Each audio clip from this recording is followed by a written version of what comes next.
Welcome, welcome, welcome. I'm so excited to be here with my dear friend KG. We've known each other for a really long time. And in fact, we were trying to figure out the last time we connected. And actually, when was the first time we connected?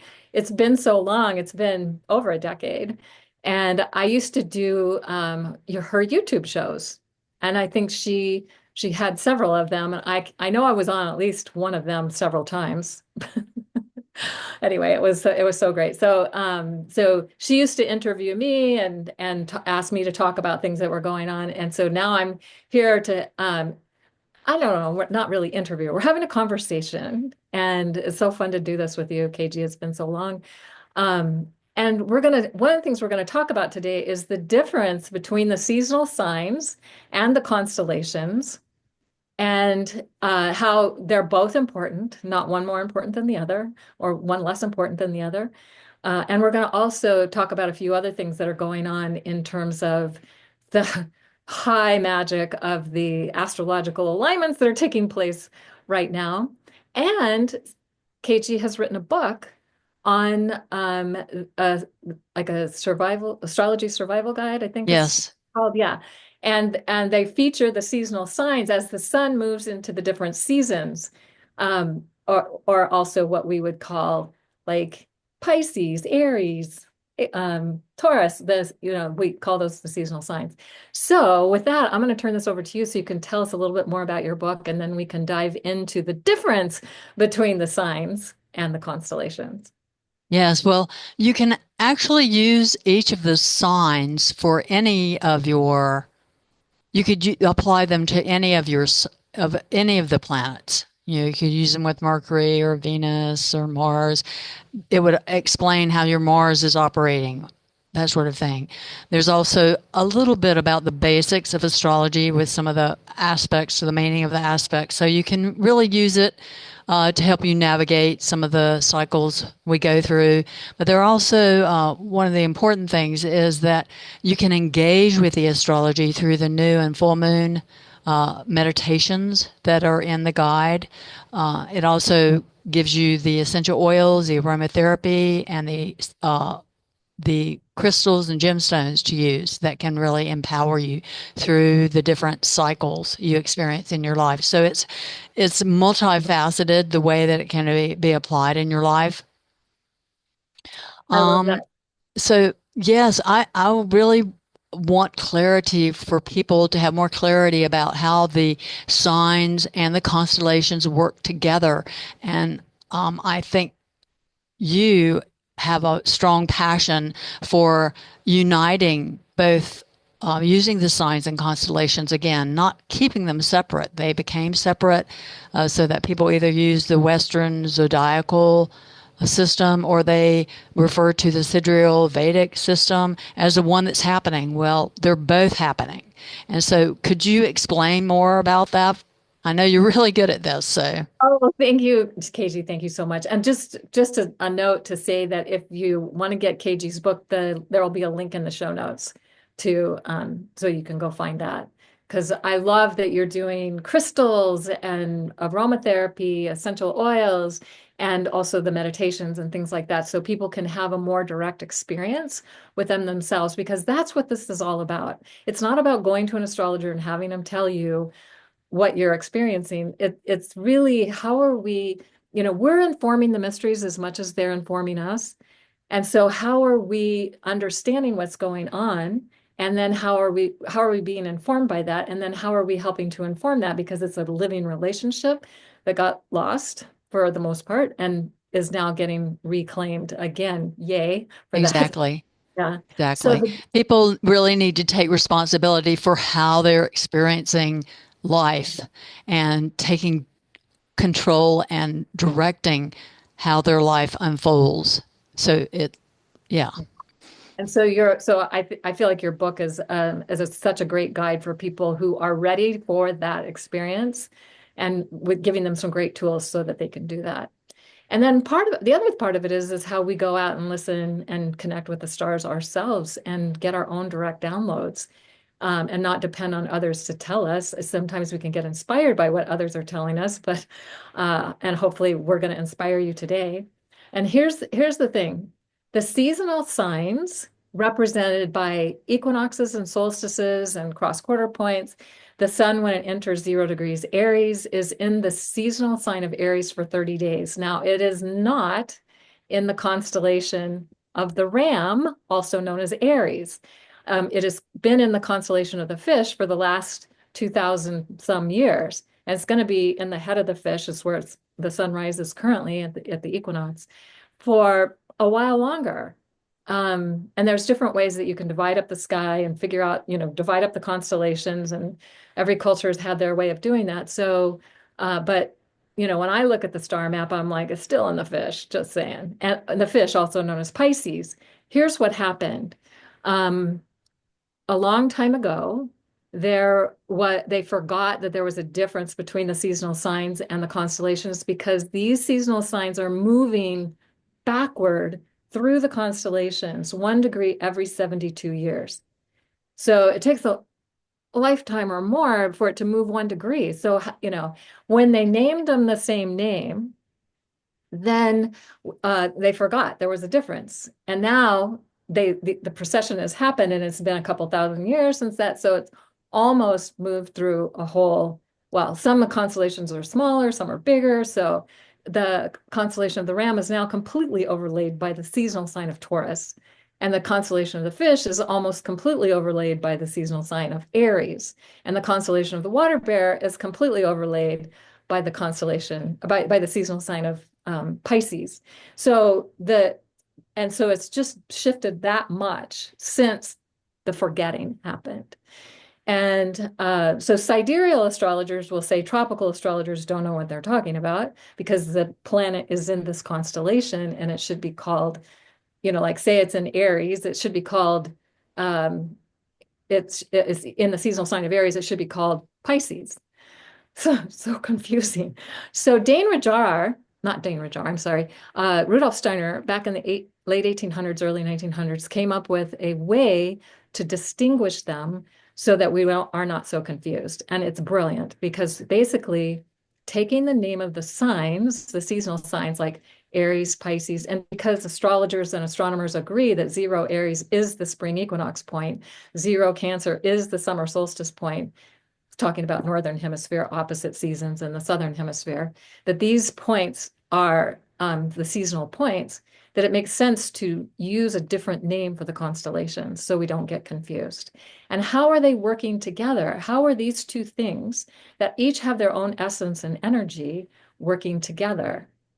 And if we can bring them back together in our awareness, then we are reweaving a sense of wholeness in our being. Because if we look at how they got split, this understanding got split, then what we realize is that we're living in a fractured consciousness of thinking the constellations, there's one way of looking at them, but they're named the same name as the seasonal signs, but the seasonal signs are not in those constellations during those seasons. So then it gets super confusing. And it takes a while to really get this. I mean, sometimes you have to hear this more than once to get this idea. So, for example, I'm a Pisces sun seasonally, but the sun was in the constellation of the Water Bear when I was born, also known as Aquarius. So, sidereal astrologers would say I was an Aquarius sun, but that doesn't. It's like then you're not getting the essence of Pisces included in that constellational energy, which is has been associated with Aquarius for a long time. So this is our opportunity, is to see how can we bring the two back together, not one being better than the other, not one being more important than the other, but they're both important, and there's a weaving that we can do to connect this understanding. And in fact, I've done a whole class with Eric Roth and My Star Alchemy on how we take where the constellations, the seasonal signs are in the constellations now, and look at how that we can weave those energies together, which is kind of fun. So I'll put a link to that in the show notes as well. Yes, I think a lot of people are confused about when we say Pluto has moved into Aquarius by sign, and sidereal astrologers say that no, no, no, no, that's wrong. It's just moved into the sea goat, into Capricorn. So I think that both are happening, and that there's not one is right and the other wrong. It doesn't work that way. They're both right because seasonally, the sun, or, when we have the seasonal experience of Aquarius, when the sun is in Aquarius, it's just entering into the sea goat, also known as Capricornus, also known as Capricorn, and goes through that constellation and then goes into uh, to Pisces into the constellation of the water bear. So it's like how these seasonal signs are moving through these constellations. So Pluto just entered the seasonal sign of Aquarius. That is true. And it's also entering the constellation also known as Capricorn or Capricornus. But if we call it the sea goat, then we can separate the understanding. So the two things are working together. And if we think about Aquarius and its revolutionary energy, and Capricorn as how it's really about building new ways of being that are sustainable and it's like earth and grounded and practical. It's like, how are those two things working together? And Yes, it's going to be there for 20 years working on that. So we might see some crazy wild things because it's Aquarius, the seasonal sign of Aquarius, but it's also going to have an impact in terms of maybe we can create sustainable structures that'll last for decades. exactly. Exactly. So I think there's a little bit of insight there you've given us uh, about how to work with these energies in a practical way. Yeah, yeah. Yeah, and there's more to be discovered and to unfold and for us to tune into. So when we go outside and sit with the stars and sit with the moon as it's passing through different constellations, because it does that very quickly. Like every 2.5 days, it's changing seasonal signs, but it's also moving through constellations pretty fast. That's a great way to start tuning in and just receiving the downloads of information that are available to us. I just saw something that was a quote or something about an indigenous culture, I think in Africa, and there was some archaeologist or somebody who was like connecting with this tribe, and they were asking him about what he heard from the stars, and he said, "I don't hear the stars." And they were saying, "Wait, you don't hear the stars? They're always talking. How can you not hear them?" They were so surprised. And then they were like, "It's like you're not really alive if you're not hearing the stars." So what that tells me, it's not that we're not really alive, but that we have lost a part of our aliveness in connection to how do we open our awareness to being really able to hear what the stars have to tell us and the planets as well and whatever else is going on in the cosmos. And So our yeah, place in the whole scheme of things yeah, as absolutely. individuals as well as humanity. Yeah, yeah, So, I love that. and I wanted to cover a little bit about the eclipses that are happening. I know the 0 degree Aries point is going to be very active this year. So you want to have a little bit of a dialogue about what is going on. There's so much going on right now. So Right. there is a lineup of planets happening the 1st of March with all the planets right before they move across that threshold. Of course, Venus already moved across that 0 degree Aries point earlier. So Yeah, is she the first planet across there? I think so. Let me just, I wrote down the dates. February 1st, she crossed that point. March 27 and April 30th are the three times she crosses zero Aries. Now, the thing about zero Aries that's so important is it marks the balance of day and night. So that's what the equinox is, equal day and night. That's what that's about. And the March equinox is spectacular in that it's a time that they have noticed there are what are called equinox cracks in the magnetosphere of the Earth and the geomagnetic field of the Earth. So more light comes in from the solar radiation, and there'll tend to be more auroras around that time. They've also found that it's a time when it heightened intuition and ability to connect to other realms and dimensions. And ancient cultures knew this, and that's why they did big equinox ceremonies. So to Like have, about a 24-hour window before and after, right? yeah, yeah, that's the height of it when the sun is there. But then when you have planets crossing this point, and they can be there a lot longer, like Neptune's going to cross there March 30th for the first time in 165 years. Saturn will be in May for the first time in almost 30 years. They'll come together and they're going to hang out kind of at that 0 point. They don't make an exact conjunction until February of 2026 at the 0 Aries point. And that hasn't happened in over 12,000 years. So this 0 Aries point, I think of it like an equinox portal. Like there's a portal of energy we experience every year, but this year it's magnified in ways that in 2025, it's magnified in ways that we haven't seen maybe in many, many lifetimes, not just our lifetime or, the next few lifetimes to come. It's just one of these magical portals that's happening. And not only that, as you said, equinox, eclipses, keyword, eclipses. So starting on March 14th, we have a total solar eclipse going across the US. And then on the 29th of March, we have a partial solar eclipse, which is surrounding the equinox. So there's an eclipse portal happening as there's an equinox portal. And then we have all these planets activating the equinox portal 3 times. Mercury, Venus, Neptune, and Saturn are going to activate that 0 Aries point 3 times over the weeks and months What do you following. think that is mostly saying? To me, that is a individuation point. It's all about the individual beginning to wake up.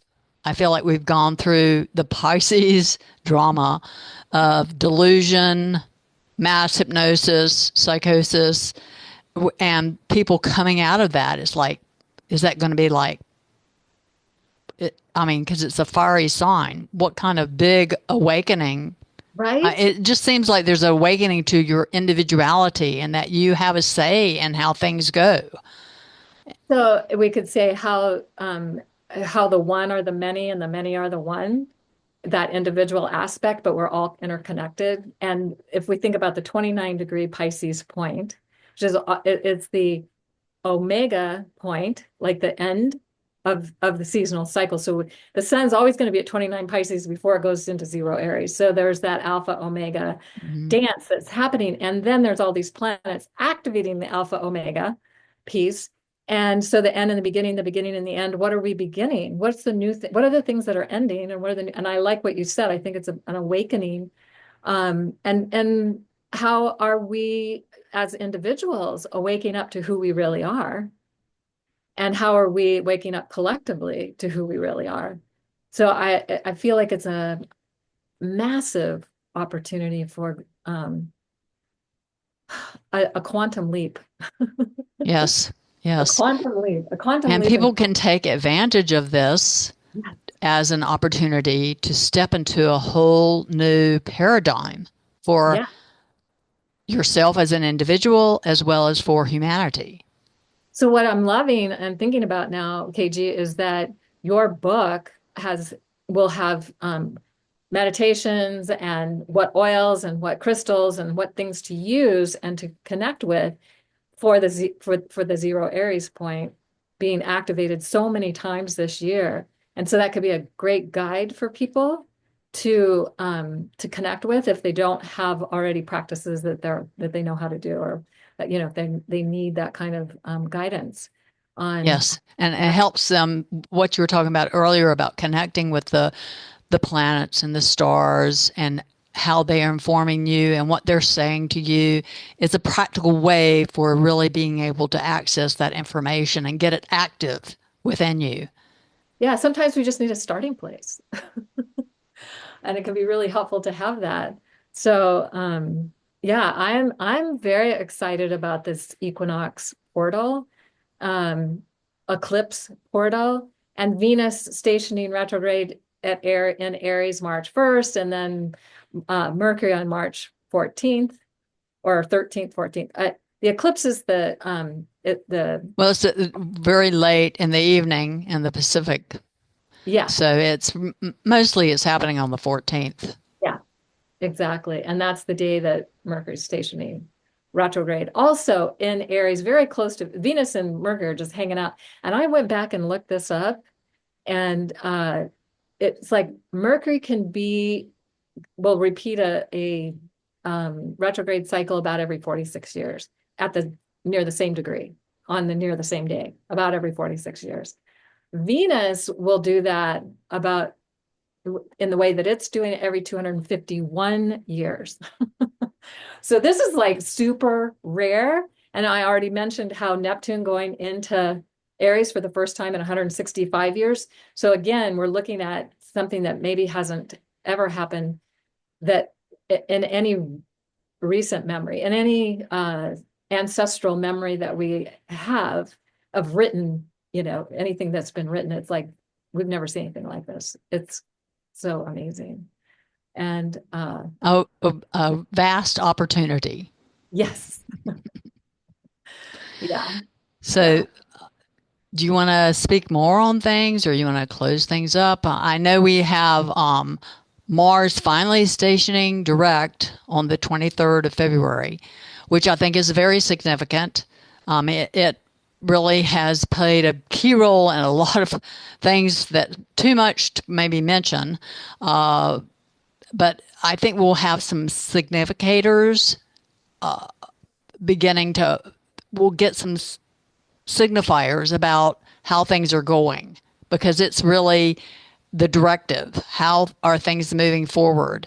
So we'll begin to see things coalesce. Do you see that as the potential for Mars as it moves forward? That we'll get more clarity? Uh, well, and then Venus goes retrograde, and then Mercury goes retrograde, That's and true. I It's going don't to know be that. a little bit back and forth, no Yeah, doubt. but the other thing is that I don't necessarily see retrogrades as a time when we don't have clarity. I think retrogrades are a time when we can go deeper. And actually, any planet retrograde is closest to the Earth, brightest, and most astounding to see. I don't know if people have been seeing Mars in the night sky, but it is so incredible right now. And it is making a triangle with Castor and Pollux, the two stars of the twins.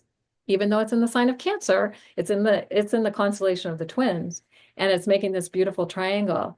And so it's what I feel is happening is that it's an opportunity for us to, oh, and the other thing is Mars has been out of bounds, like almost Yes. since it went retrograde. So any out of bounds planets, meaning it's outside the boundaries of where the sun can rise and set on the horizon. It's going outside those boundaries, so it's beyond ordinary reality. It becomes a wild card factor. And then it was opposite the sun in January, and so we could say visually it was closest to the earth, rising as the sun was setting. It's still doing that fairly closely, but it's pretty stunning of what's happening in terms of what you can see and what you can tune into. And so I recommend, if you have clear skies, go out and sit with Mars up and coming up in the east after the sun is set, and or already up in the east after the sun is set. And tuning in because Mars is in the seasonal sign of Cancer, as I mentioned, that has to do with how are we creating society in a way that is safe for everybody, not just the elite, not just the people in charge, not just those who have the military power or police power or whatever it is, but how are we doing it in a way that creates a safe space for people to be who they are? And in patriarchal culture, that has not been possible. Men can't be who they are, women can't be who they are, people can't be who they are in the way that it's been. And so what is Mars initiating for us around how can we show up and create a safe space for us to be ourselves and for others to be themselves? And then that will change the world. So I feel I'm very excited about this Mars retrograde. It's outside of the I think it's brought up a lot of things, but it's been internal. So yeah. now we'll begin to see, and maybe the word initiation is more the right word, how things will be more, although there will be, with Venus going stationing retrograde, I think there will be, we're going to be, but hold on, wait a minute, before, it's probably going to be more like into May, June, when Jupiter moves into Cancer. Cancer. I Mhm. think, you know, the two halves of the year are so different. The Yeah. first part of the year is so different from the second part. And So, Mars stays out of bounds until April. I think it's April 6th or 7th it comes back into the boundaries of the sun. So it's in that wild card place until then. So even so as it's stationing direct, it's still a wild card. And and then I love that you said Jupiter going into Cancer because that's kind of that I mean that's where Mars has been hanging out since it actually entered Cancer, I think, in September, and then it went retrograde in Leo, and then came back into Cancer, and then it's going to go stay in Cancer for quite a while after it goes direct, and so it's been in this area of the sky for quite some time. And Mars is the least often retrograde. It goes retrograde every two Two and a half years, years, something like that.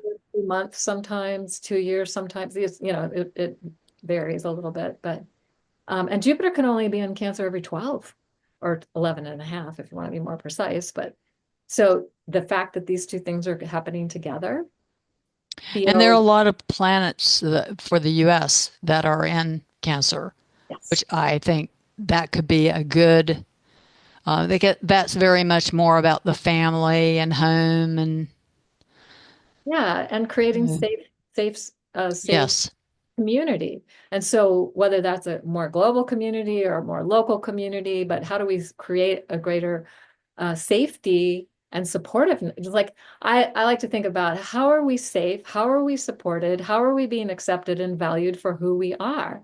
And I think Cancer wants to answer that question. And it yes. has not been, I mean, the way that it's played out has not been, it's not been an answer to that question in a while. Also, usually when a planet's the sign before it goes into a sign, from my understanding, it can be, it's like having something moving behind your back. It can feel uncomfortable. So I think it's created some discomfort for Cancer, and the things associated with Cancer. Right. Well, and if we think about Leo, where it started, all of this, being a sign that when it's healthy is about self-love, self-acceptance, self-approval, self-respect. And when we have that for ourselves, then we have that for others. And so if we have a healthy relationship to that, then the Cancer mysteries are easy because then we can easily create that for ourselves and for each other. But if we don't have that, and what we tend to see, if we've been seeing, is a lot of narcissism, and it's about me, and I only care That's about the me. dark negative side of Yeah, expression of yeah, Leo. yeah, exactly. And then so it doesn't feel safe, and it doesn't feel supportive. And so that's like what's been kind of sneaking. So that shadow needs to come to light, so it can be transmuted and transformed, so we can have the healthier expression of it. Yeah, Well, I, is there anything else you wanted to feel like I we covered a lot we covered a of lot. territory? We've covered a lot. This has been really fun to do this with you again, KG. If there's anything else you want to say, to maybe talk a little bit about how people can find you, where they can connect with you.